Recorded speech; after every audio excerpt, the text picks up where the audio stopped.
Welcome to Channel the Lights Dimmed, the crowd roared, and two powerhouse franchises took the floor. The Minnesota Lynx, a team rich in championship pedigree, stood ready to protect their home court. On the other side, the Golden State Valkyries, the league's exciting new expansion team, carried both youth and firepower into the matchup. From warm-ups alone, fans knew they were in for a show. The ball went up, and immediately the pace was electric. Golden State's Jackie Young secured the tip, pushing quickly to establish tempo. Minnesota answered right back. Collier muscled in a tough layup on the first possession. Within the opening minute, both teams sent a clear message. This was not just another regular season game. Kelsey Plum wasted no time heating up. She drained two consecutive three-pointers from the wing, forcing the Lynx to adjust offensively. But Kayla McBride responded with her own perimeter shot, igniting the home fans. The scoreboard ticked back and forth, neither team able to create separation. The Lynx leaned into their size advantage, feeding Dorka Juhas down low.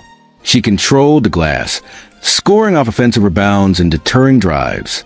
For the Valkyries, Cameron Brink showcased her versatility, blocking shots on one end, stretching the floor with a mid-range jumper on the other. The battle in the paint became a storyline early.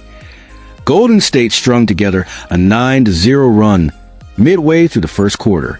Plum's vision created easy looks for teammates, while Jackie Young slashed inside for and-one opportunities. Minnesota looked momentarily rattled, trailing by 7. The visitors' bench jumped to their feet, sensing momentum shifting their way. Just when it seemed like Golden State might pull away, Napheesa Collier took command. She attacked relentlessly, drawing fouls and hitting mid-range jumpers. McBride added another triple from the corner, and suddenly the deficit was gone. The Lynx closed the quarter with intensity, tying the game at 24 apiece. The second quarter highlighted depth. Minnesota's Alana Smith brought energy off the bench, nailing a three and blocking shots. For the Valkyries, rookie Aaliyah Boston, still adjusting to the team system, made her presence felt with back-to-back post buckets. Both coaches rotated lineups aggressively, looking for a spark. Golden State leaned into their strength. Transition basketball. Plum orchestrated dazzling fast breaks, threading passes for easy finishes. Jackie Young's speed forced Minnesota into foul trouble, keeping the pace frantic. But the Lynx answered with disciplined half-court execution, slowing the tempo when needed. It was a battle of styles as halftime approached. Defense became the defining factor. Minnesota locked in with a 2-3 zone, closing off Golden State's perimeter looks.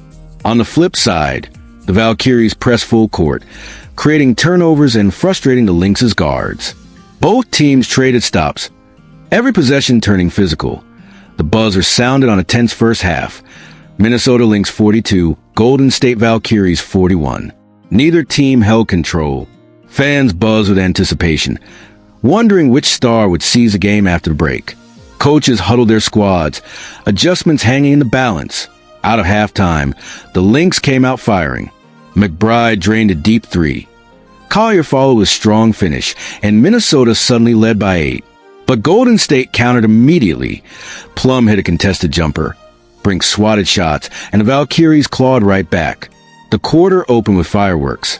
Not just the stars, but the supporting cast made their mark. Minnesota's Bridget Carlton buried a key 3 from the corner. Golden State's Dejanai Carrington responded with a hustle steal and transition bucket. Every role player's contribution felt massive in keeping the game balanced. The third quarter turned into a duel of runs. Minnesota strung together 6 straight points off backdoor cuts, only for Golden State to answer with Plum drilling another 3. The scoreboard kept flipping, neither side able to establish dominance. Tension built with every exchange as the third quarter ended. The Lynx held a narrow 66-65 lead. Both teams gathered during the break, knowing the final 10 minutes would decide everything. The intensity in the arena was palpable. The setup for a dramatic fourth quarter was complete.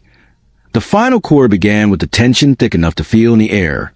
The Lynx held a fragile lead, but the Valkyries were far from done. Minnesota opened the frame with a deliberate possession. Collier demanded the ball in the post, backing down her defender with patience. She spun left, absorbed contact, and finished off the glass. The whistle blew, and 1, The crowd exploded as she calmly sank the free throw, pushing the lead defied Golden State. However, showed their resilience. Cameron Brink, who had been quiet in the third quarter, suddenly came alive. On the very next possession, she drifted beyond the arc, received a pass from Plum, and drained a deep three. The Lynx's momentum was immediately checked, and the building went silent for a split second before Valkyries fans erupted from the visiting section. Possession by possession, the fourth quarter grew heavier. Every basket carried more weight, every defensive stand more energy. Minnesota tried to slow the pace, running structured sets, but Golden State thrived in chaos. Jackie Young stole an errant pass, raced the length of the floor, and converted a contested layup. Suddenly, the Valkyries were within one, and the pressure was squarely back on the Lynx. The defining trait of the stretch was poise versus pace. Minnesota leaned on Collier and McBride, executing with discipline, while Golden State relied on their speed and ability to create out of broken plays. The scoreboard reflected the tug-of-war, tied at 70 with 7 minutes remaining. The turning point had arrived, and everyone in the arena knew the closing minutes would decide who truly owned the night. As the clock ticked under 7 minutes, the game turned into a grind. Both teams locked in defensively, knowing one mistake could tilt the balance. Golden State shifted gears first, throwing a half-court trap at Kayla McBride. The pressure worked. McBride stumbled on the dribble, and Jackie Young pounced, forcing a turnover. In transition, Kelsey Plum darted to the rim, finishing with her trademark scoop layup through contact. The Valkyries took their first lead of the fourth, 72-70. That Minnesota refused to panic. Head coach Cheryl Reeve called a timeout, reminding her players to trust their system. Out of the huddle, the Lynx slowed the pace, working the ball methodically until Collier found Dorka Uos rolling to the basket. She absorbed a hard foul but made both free throws, tying the game once more. From there, it became a defensive showcase. On one end, Cameron Brink swatted 2 shots in a single possession, sending the ball into the stands and firing up her teammates. On the other end, Alana Smith responded with a clean block of her own, denying Jackie Young at the rim. The arena thundered with every stop, every rebound, every hustle play. For nearly 3 minutes, baskets were scarce. Bodies hit the floor. The whistle blew on physical plays, and players barked at one another as tensions flared. What started as a high-scoring showcase had shifted into a test of willpower. With 5 minutes left, the score sat deadlocked at 74-74, neither team giving an inch. The defensive standoff had transformed the game into a war of attrition, setting the stage for the start